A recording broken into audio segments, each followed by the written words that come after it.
What's up, your boy? For another reaction. In today's video, we have the unbelievable resume of Sean Strickland by TJ Loves Fights. Make sure like, comment, subscribe, and I'm out. What the fuck am I saying? Make sure like, comment, subscribe, and let's get into it. Holy shit, I can't fucking speak. What fucking weight class this nigga at? Welterweight? No, nigga ain't welterweight. Resume. All right, get it out while you still can. Yes, I was extremely wrong about Sean Strickland. He completely proved me wrong. All of my predictions Yeah, I thought Kamcha was gonna choke this nigga out and submit him. I thought he was gonna get submitted. I ain't gonna lie. If I would have bet it, I would have been mad as hell. aged like milk, especially the main events, I guess, recently.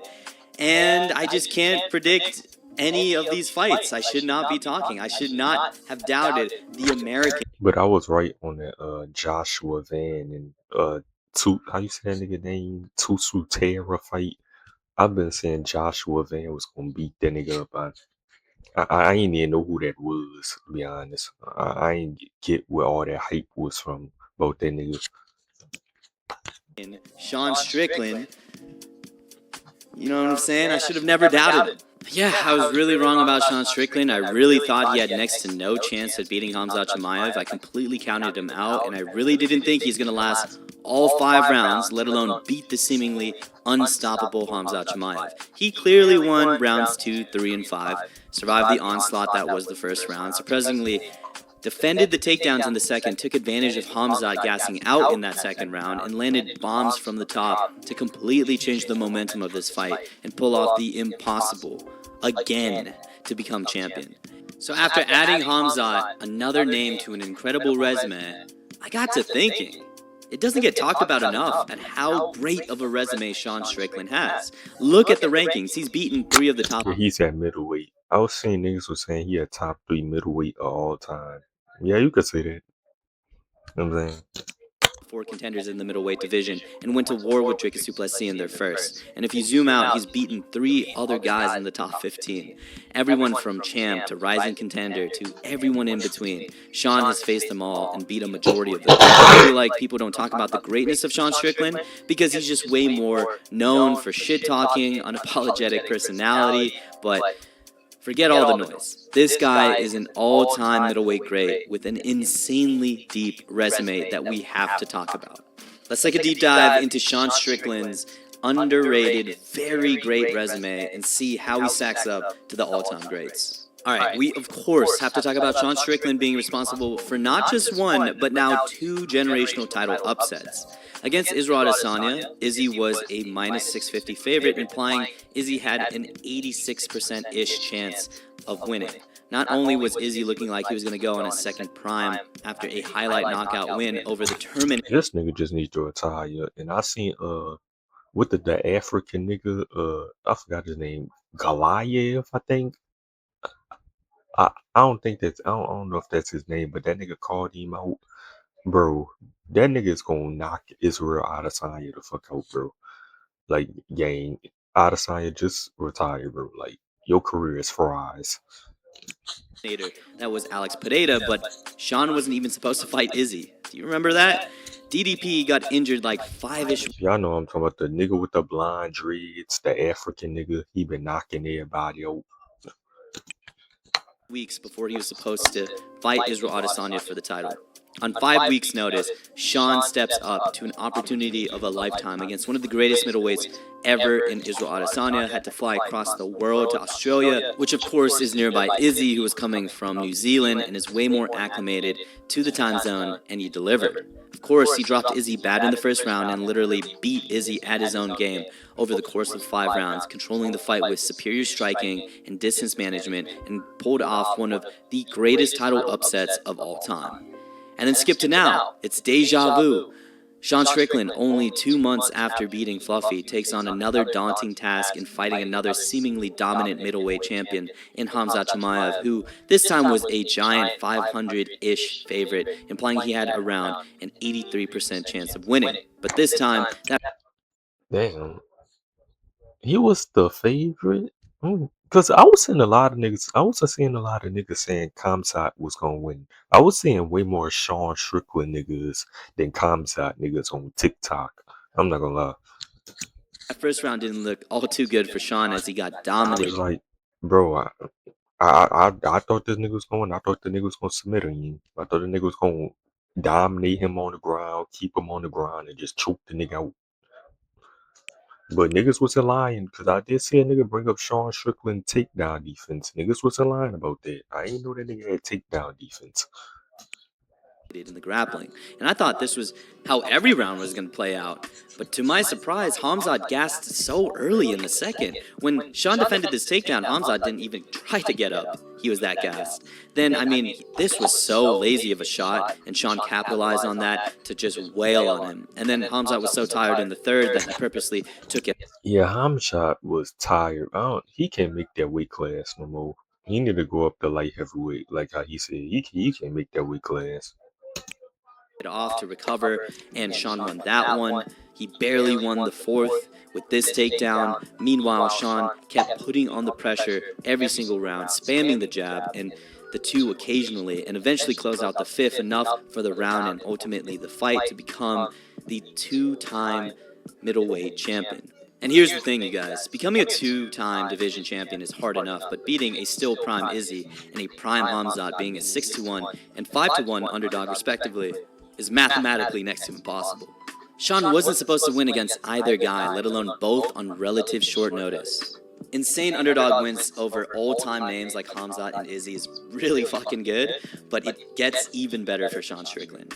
Nasruddin Imavov has been climbing up the rankings these past couple of years. He's currently on a 5-5 win streak with a win over Kaio, a TKO win over Israel Adesanya, and a What is this nigga named Masvidal? Another one of these Russian Dagestanians.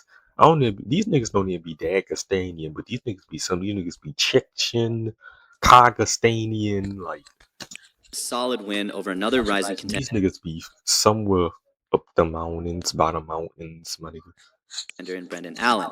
He's the true #1 contender, and the thing is, Sean already Like what? over another rising contender in Brendan Allen. He's Nazador, Nazadin Amayvov.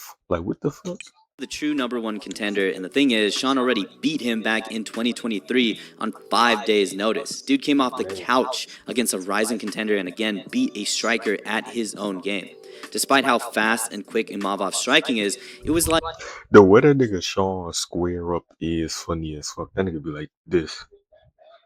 Like the way that nigga fucking Sean, Sean Strickland like saw his striking weird. everything. He defended every low kick, countered a lot of Imavov's offense, and simply just walked down Imavov with the 1-2s down the pipe.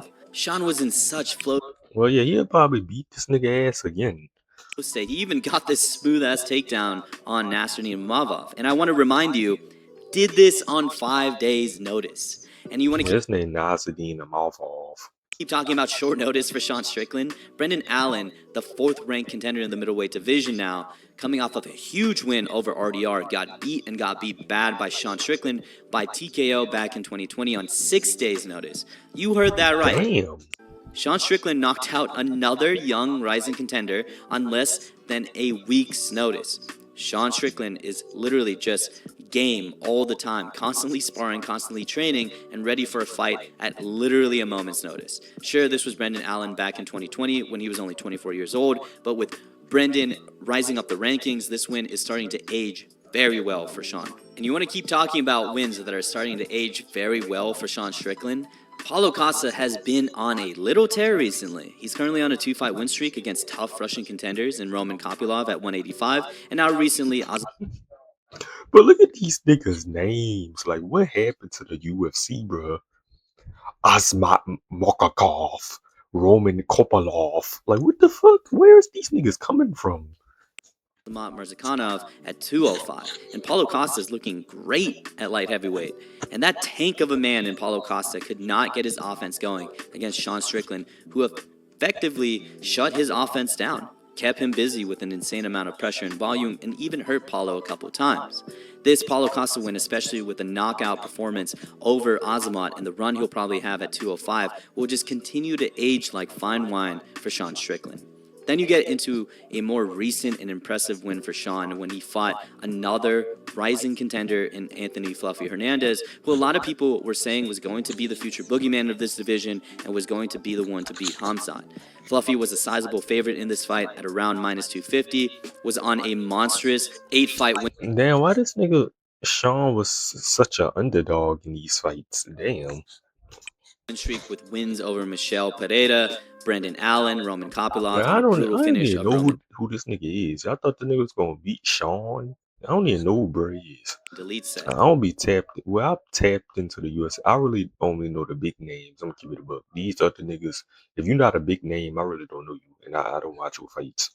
A lot of people counted out Sean Strickland. Call me a casual. Call me whatever. If you're not a big name, you're not a Sean Strickland, Ilya Taporia, Joshua Van. Like, In this fight. I really don't care about you. But not only did Sean beat Fluffy, he stuffed Alex Pereira. Like, all I of only keep up with the big names. his takedowns, adjusted to find the knee that damaged Fluffy to the body, and in a rare moment for Sean, especially recently, he seeked the finish in the third round to add another solid name and impressive victory to his resume. So I just want to recap the insane resume Sean Strickland has. We're talking two of some of the greatest upset title wins in UFC history over one of the greatest middleweights ever in Israel Adesanya on 5 weeks' notice. And then on top of that, he beats one of the most dominant wrestling phenoms we've ever seen, period, who was previously undefeated only a couple Is Calm Shot wrestling really that insane though? months after his win over Fluffy Hernandez. Then we get into two really short notice wins over young top 5 rising contenders in Nasruddin Imavov and Brendan Allen on 5 days and 6 days notice respectively. Then you have a win over a gigantic Paulo Costa, who's now a legitimate light heavyweight contender now. Then 2 months before taking on Hamzat Chimaev, like I said before, he fought a very tough and dangerous Fluffy Hernandez and snapped an 8-fight winning streak. What a hell of a resume for now the 2-time middleweight champion. The only bad losses I would say Sean Strickland has in the middleweight division is, of Yeah, Alex Pereira. course, when he got knocked out by Alex in the first, but granted, that's Alex Pereira. Yeah, that's Alex Pereira. And then the second DDP fight where he got his ass beat for 5 rounds. But even though Sean has lost to Dricus du Plessis twice now and bad in the second, Yeah, it's twice. Y'all think he could fight him, beat him a third time or nah? Y'all think du Plessis just got this nigga number? he made it very, very close in the first and very tough for Dricus du Plessis to completely take over that fight. So the next question is, what's next for Sean Strickland? I think Dricus du Plessis and Nasruddin Imavov have to duke it out for true number 1 contender status because both kind of have an argument for why they should be fighting Sean next. Nasruddin Imavov has been on a 5-fight win streak and was really the true number 1 contender before Sean leapfrogged with his performance over Fluffy. But on the flip side, Dricus du Plessis is the former champion, beat Sean twice, and Sean has beaten Nasruddin Imavov already. So let's see who's the better of the two. Line them up in a banger between slick and quick striker and big and strong bulldozer that can somehow pull out wins. That's going to be a banger of a fight. But back to Sean Strickland, this dude has an all-time resume. And I feel like it does not get talked about enough, like I said before. He has insane win after insane win after insane win on crazy short notice. So put respect on Sean Strickland's name. I want to see him fight du Plessis again. You know what I'm saying? Pit du Plessis versus the other nigga, whatever his name is. And if du Plessis win, if he beat du Plessis, I'm putting him over Izzy, the dog fucker. I didn't put respect on his name. Let's see how long this title reign lasts. Anyways, what do you guys think about Sean Strickland? Do you think he truly has an all-time resume? Is he higher on the GOAT list than Khabib? That was a joke, by the way. Anyways, I should have put respect on Sean Strickland's name. Thank you guys for always... I love Khabib, but Khabib career, his career was just too short, bro. Like, his career too short, but them Khabib niggas, them Khabib fans don't play. It's still niggas that say Khabib to go. Like, niggas don't play. The biggest Khabib got shooters on social media. That boy got fans, but supporting make sure to come subscribe and about deuces.